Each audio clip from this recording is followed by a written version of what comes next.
How long have you been at RPI? 36 years. 36 years. Yeah. What would you say is the state of freedom of speech at RPI? Whatever the president of the school says it is at the time. Save the Union posted many posters around campus, and they have been selectively torn down. People who are sympathetic to the cause have had judicial actions be charged against them.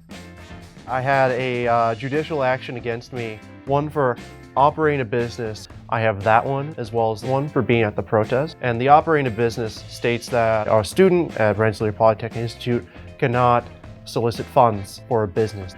I have handed out these flyers. They don't say that at all. Dishonesty is kind of the main policy here. They are saying that I trespassed, that I did not comply, and that I was in an unauthorized peaceful demonstration. The state of free speech is not good here.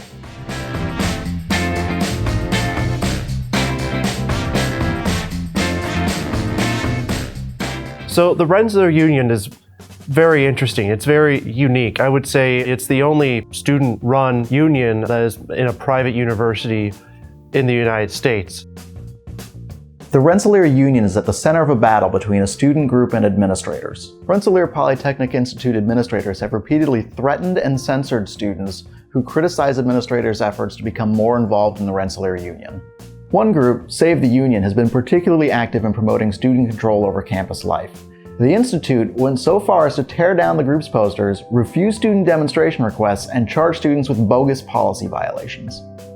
The union is a student organization that we use to basically manage our collective activity as students, fund clubs, run events, pretty much every part of student life.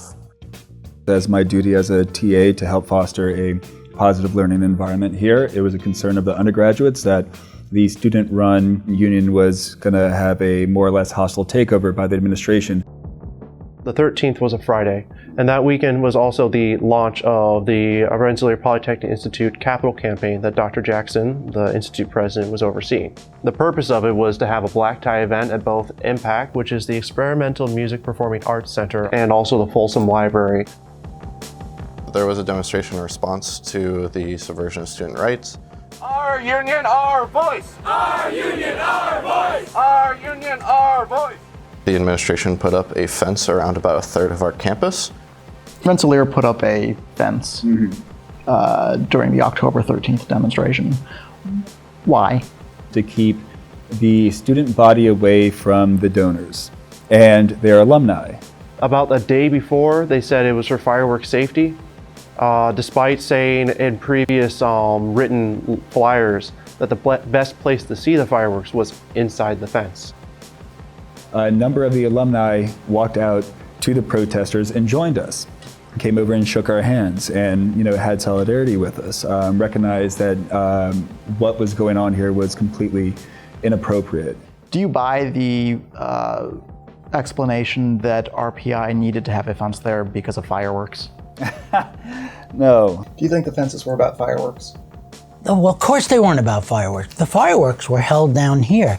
The fences were up here where the donors were coming out of buildings. The demonstration went on for about 15 minutes, 20 minutes, before students cut the zip ties on the fence and moved into the restricted area where the demonstration was originally planned. Administration member of either the Dean of Students office nor a designee told us to turn around or vacate the area. They just watched. Yeah, they just watched us hold a very successful, peaceful demonstration.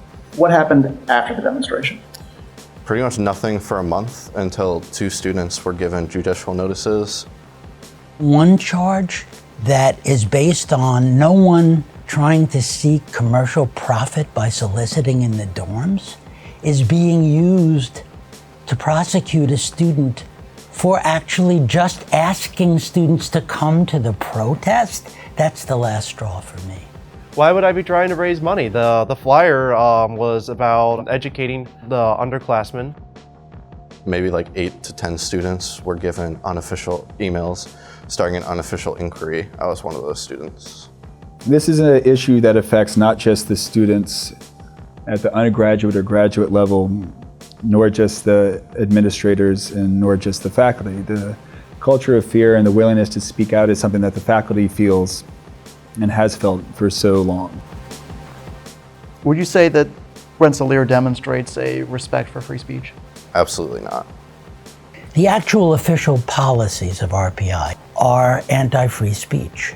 So when you have official policies, it's very hard to deny that you feel that way, no matter what other rhetoric you put out. The way that so much of the information flows here is from the top down in an authoritative manner, with everybody below scrambling with whispers or with shouts for their concerns to be heard. Facing mounting pressure and condemnation in the national press and from civil liberties organizations, RPI's administration dropped judicial charges pending against the student dissenters.